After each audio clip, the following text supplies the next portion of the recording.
Bonjour à tous. Alors aujourd'hui, je vais aborder un petit sujet. Pour ceux qui suivent mes vidéos, vous savez que j'ai fait pas mal de maquettes Macross éditées par Hasegawa et l'un des problèmes qu'on peut rencontrer avec les maquettes Hasegawa, mais également avec les maquettes plus anciennes, hein, par exemple le VF1J Harry que j'ai fait dernièrement pour l'anniversaire de la licence Macross, c'est que ces maquettes sont fournies sans pilote. Alors pour ce qui est d'Hasegawa, il était possible de contourner le problème avec un kit d'armement qui contenait donc un certain nombre de missiles pour agrémenter donc les kits. Hein, ces équipements additionnels existaient donc au 1,72 et au 1,48e, et avec étaient fournis deux pilotes. Mais ça posait deux problèmes. Déjà, c'était que deux pilotes, hein, c'est pas énorme.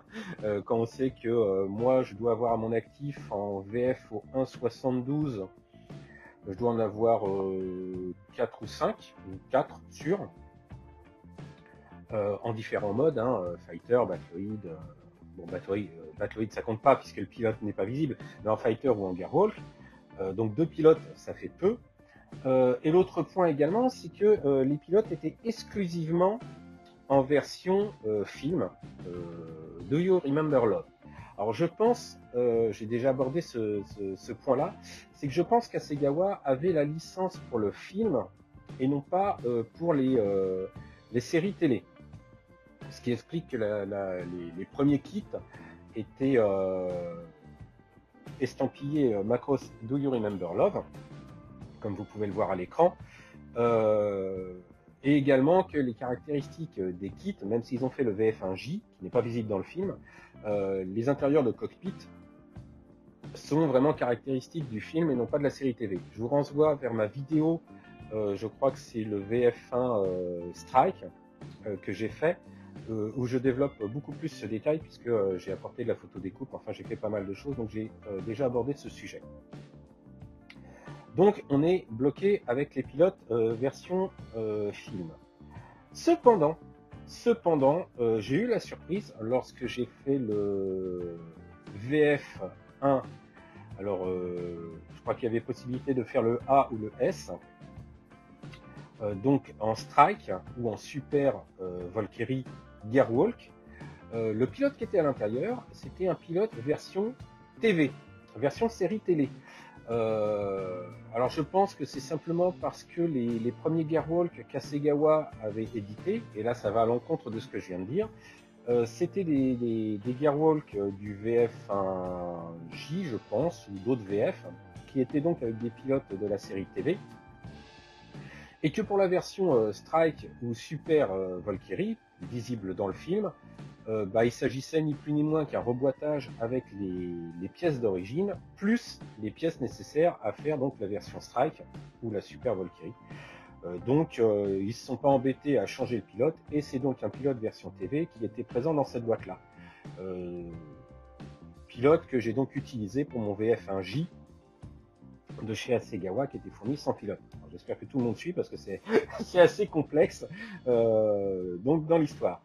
Donc je suppose, j'ai pas pu vérifier parce que j'ai pas acheté d'autres Gearwalk, mais je suppose que donc il n'y avait que les VF1 en mode Gearwalk qui possédaient un pilote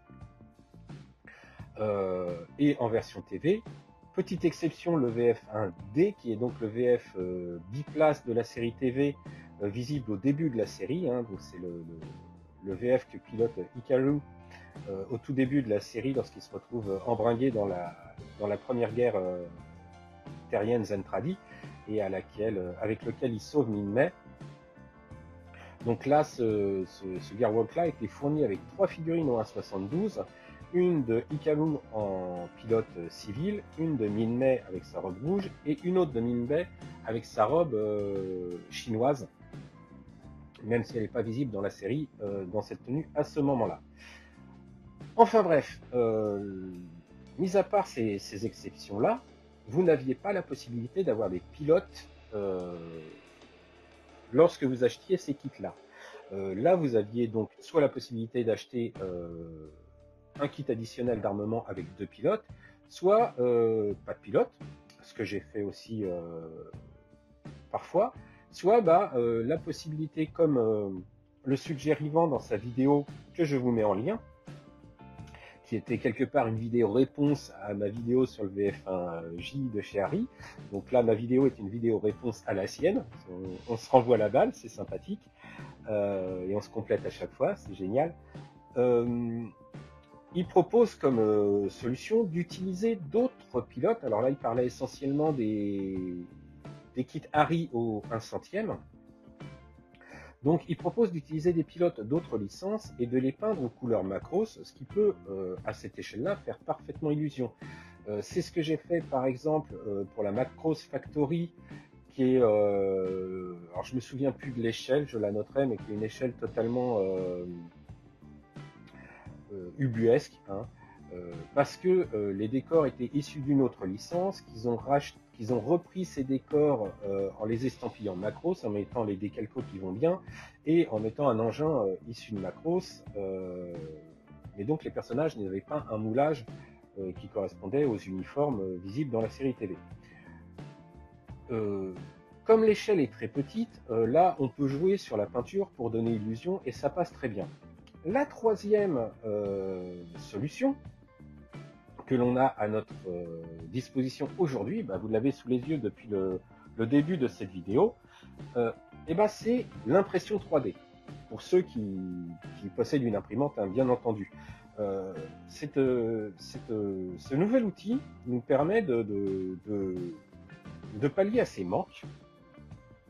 Donc en imprimant des figurines, alors soit on est très doué et très à l'aise avec la conception 3D et on modélise soi-même ces figurines pour les imprimer par la suite, soit on jette un coup d'œil sur le net et on trouve certains créateurs qui vont modéliser les figurines et mettre à disposition, alors de manière gratuite ou payante,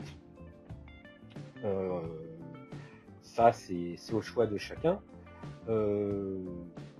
donc ils vont mettre à disposition les fichiers permettant l'impression de ces figurines. Il y a quelques temps, justement en faisant des recherches sur ce sujet, je suis tombé sur un créateur qui fait pas mal de figurines, hein. Je vous mets le lien en dessous. Donc lui fait payer ses créations. Alors, il y en a certaines qu'on peut trouver gratuitement. Je vous mettrai le lien. Alors je vous mettrai les deux liens. Je vous mettrai le lien de là où on peut les trouver gratuitement, mais elles n'y sont pas toutes. Et un autre lien où là par contre c'est un lien Patreon ou Patreon, je ne sais pas comment ça se prononce. Donc c'est un abonnement et tous les temps de temps, alors soit c'est régulier, mensuel, où on a des lots, soit c'est au fil de l'eau. À chaque coup qu'il a une création, hop, il la met à disposition. Vous pouvez donc télécharger et imprimer ces fichiers. Il existe différents types d'abonnements, hein, je vous laisserai regarder, mais il existe des abonnements qui vous donnent droit aux fichiers actuels. Vous avez des abonnements qui vous donnent droit à récupérer l'ensemble des fichiers depuis la création du Patreon.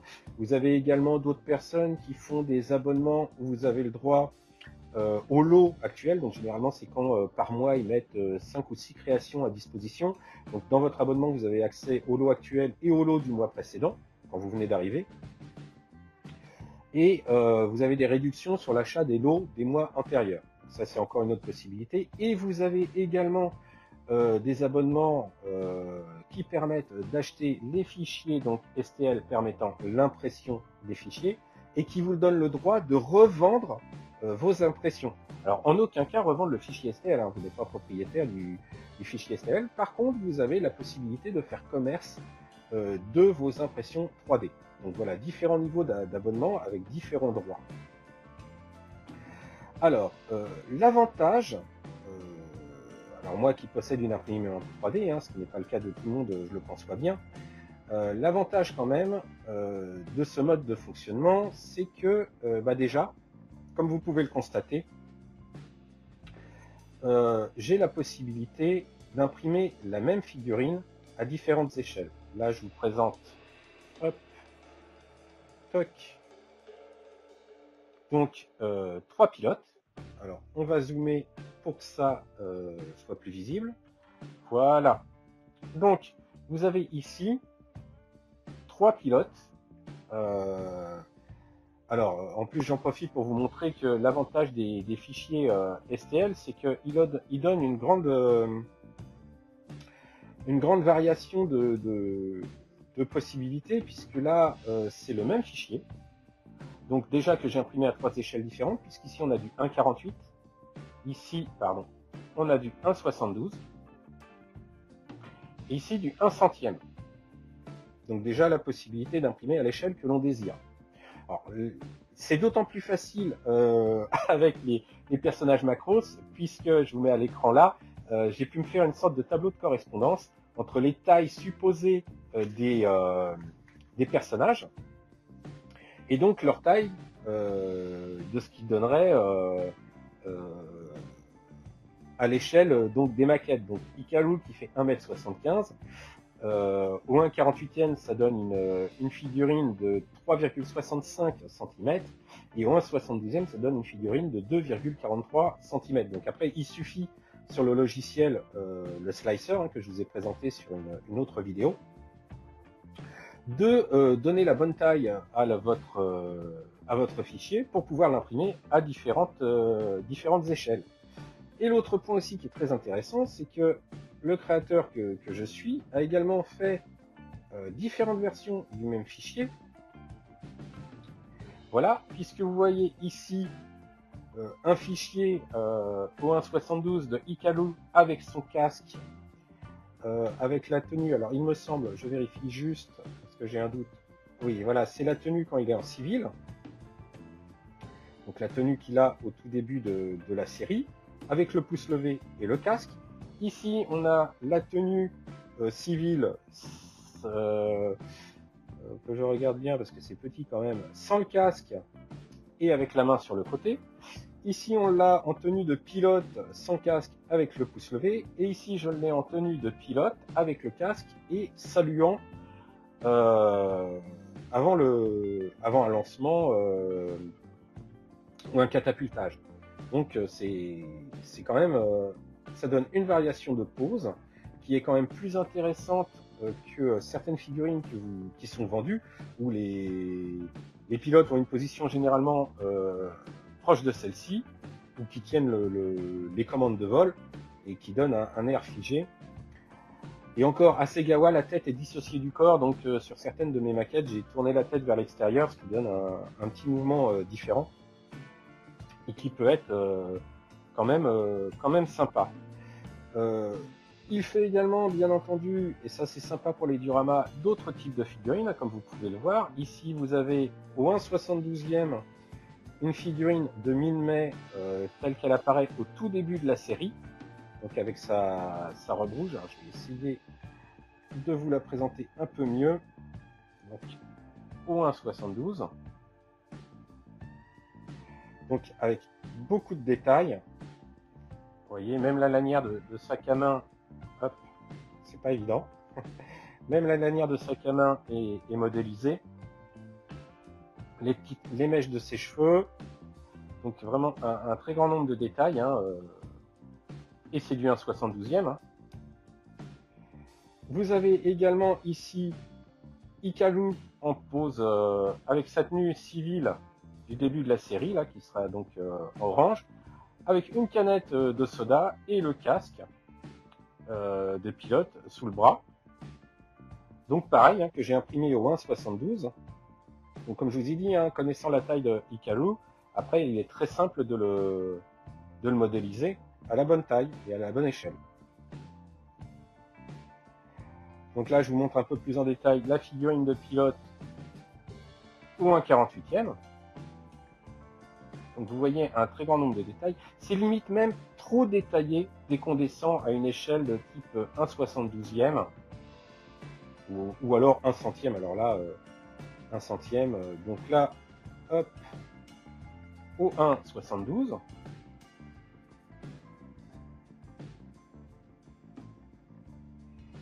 Et là, au 1 centième,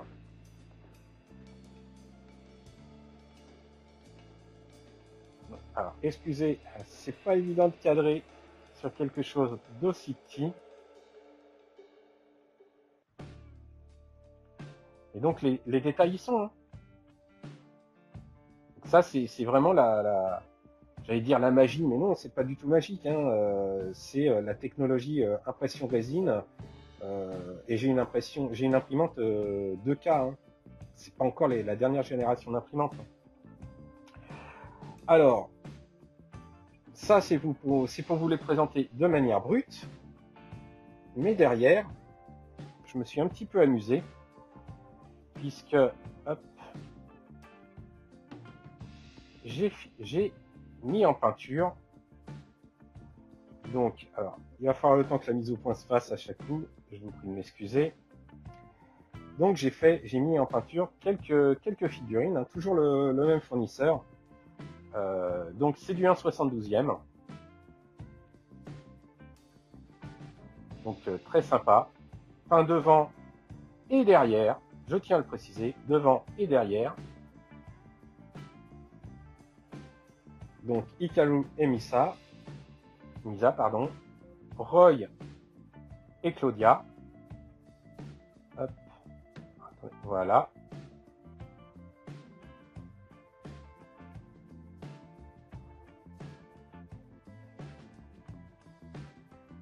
Hikaru en tenue, en uniforme et Minmay.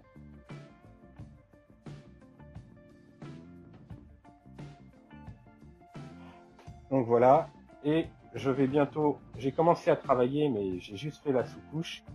Donc Max, Milia et leur fille. Donc visible dans l'épisode Viva Maria, il me semble. Donc quand l'équipage du SDF-1 prend le contrôle d'une usine Centradi en les effrayant avec un bébé. Et présenté comme ça fait bizarre, mais... Alors, les autres possibilités aussi, je vous parlais de mise à l'échelle. Donc, je vais reprendre la Minmay civile au 1/72. Toc. Et derrière, je l'ai imprimé au 1/20e. Voilà.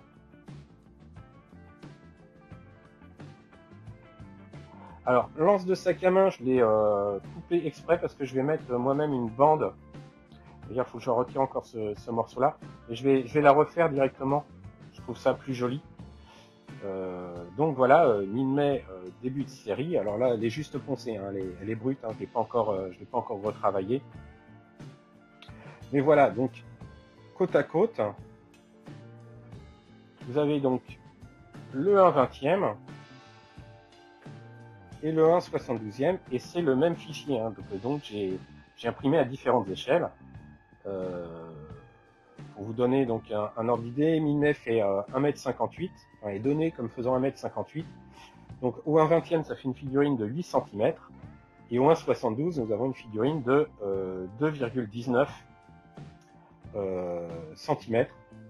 Alors, il faut savoir qu'on a des variations quand même un petit peu de taille, parce que la résine peut réagir à l'alcool lors du nettoyage, et également lorsque vous la passez aux UV, peut y avoir quelques petites variations de taille, hein, malheureusement. Donc je me suis amusé à faire ça. Et sinon, le créateur a également fait une version Minmay de Macros Flashback. Et donc, j'ai pas pu résister. J'ai donc fait la version également au 1/20e. Dans le but d'avoir toute une série de Minmay. Je vous mets une photo là, donc avec les deux impressions 3D que j'ai faites et les deux kits de chez Max Factory, donc au 1/20e, pour avoir différentes versions de Minmay. Alors l'autre truc aussi qui est sympa, est toujours possible grâce à l'impression 3D, c'est que j'ai fait il y a quelques temps une Austin Mini. Pareil, hein, vous pouvez retrouver la vidéo. Donc c'est une Austin Mini que j'ai customisée, enfin que j'ai peint aux couleurs de Macross, donc qui est à l'échelle 1.43. Et ben rien de plus facile, à partir d'un fichier STL. Donc là vous avez Hikaru, donc c'est un peu similaire. Alors hop, voilà. Donc c'est un peu similaire, c'est une variation de la figurine au 1.72 que je vous ai présenté tout à l'heure, hein, celle-ci, qui est donc il est dans sa tenue de pilote au tout début de la série. Là il n'a pas de casque, il a une petite canette.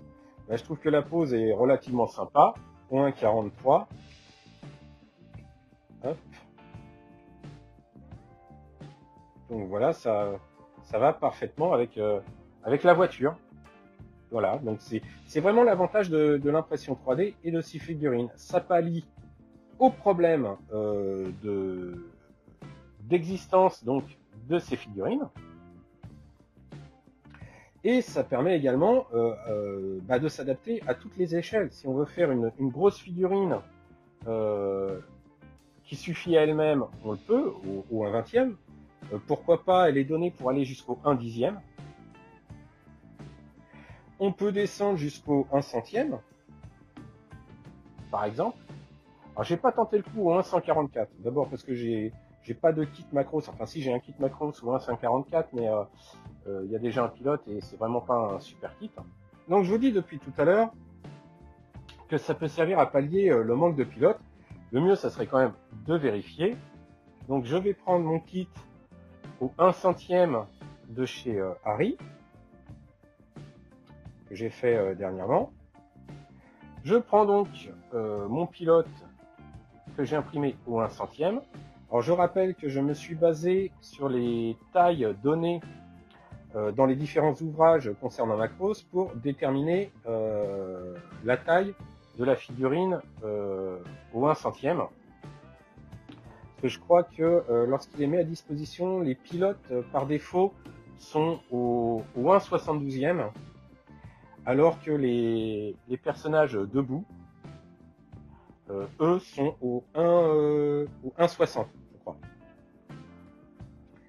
Donc, et je vais insérer, hop, déplacer, pour éviter, vous voyez, j'ai du mal avec mes gros doigts, hop, tac. Alors, ça donne pas trop mal, c'est quand même un poil trop petit,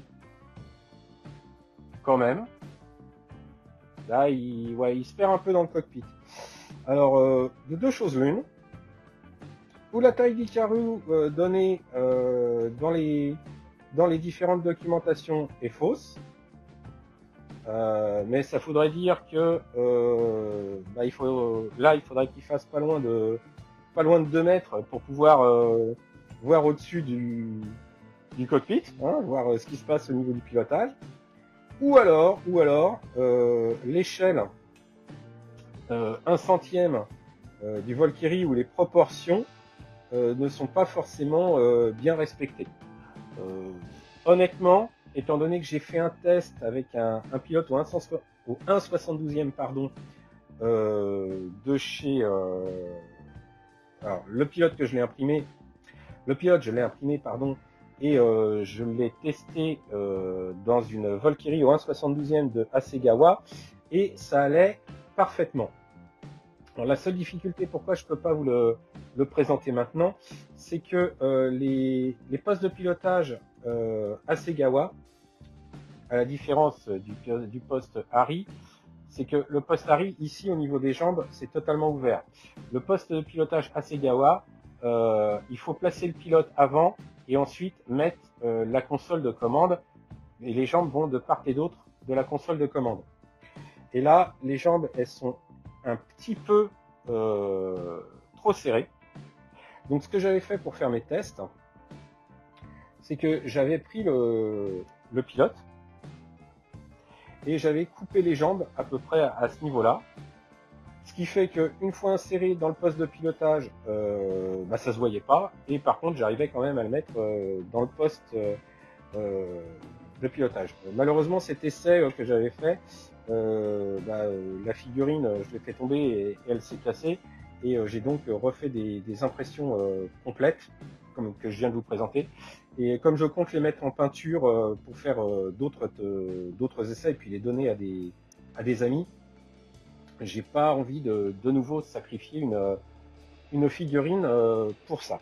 Et bien voilà, je crois qu'on a fait le tour de la question donc de cette possibilité pour pallier au manque de pilotes ou de figurines pour vos dioramas, hein, parce que bien évidemment, j'ai toujours l'idée du diorama pour le fameux FF1J au 1 centième de chez Harry. J'ai un diorama donc en tête, mais il me faut aussi des figurines. Mais voilà, ce que je voulais vous montrer, c'est qu'il existe cette solution-là, qu'elle est assez souple dans le sens où on peut l'adapter à nos besoins, aux différentes échelles. Et si on est un peu bidouilleur, on peut également, pourquoi pas, personnaliser les figurines en les retravaillant, si on sait le faire, avec des outils de conception 3D, alors un peu plus poussé que celui que je vous ai présenté dernièrement, pour vous montrer comment faire des sous-tasses. Mais voilà, c'est un outil qui est vraiment très polyvalent et très intéressant pour peu qu'on ait la chance de le posséder et de le maîtriser. Et ça vient compléter les solutions déjà existantes, qui, je vous rappelle, sont soit d'acheter des kits complémentaires quand ils existent, soit tricher entre guillemets en utilisant ce que vous avez à votre disposition et en peignant ces figurines donc aux couleurs de la licence à laquelle se rapporte votre maquette. Donc ces solutions sont toujours viables, je voulais juste préciser et montrer qu'il existe une autre alternative avec les technologies qui sont à notre disposition aujourd'hui et vous montrer ce qu'on pouvait en faire. Moi en tout cas je m'amuse énormément en peignant ces petites figurines au 1,72. Je ne sais même pas si je vais les utiliser au final, en tout cas pas forcément toutes, mais c'est un grand plaisir et ça fait de l'entraînement, donc moi j'apprécie énormément.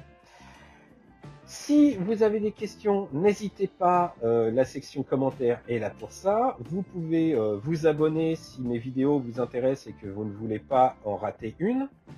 En attendant, vous pouvez suivre mes travaux et leur évolution sur ma page Facebook. Prenez soin de vous. Sinon, moi, je vous donne rendez-vous très bientôt pour vous présenter d'autres sujets en lien avec l'impression 3D, le maquettisme ou la culture geek, quelle qu'elle soit. Ciao, à bientôt!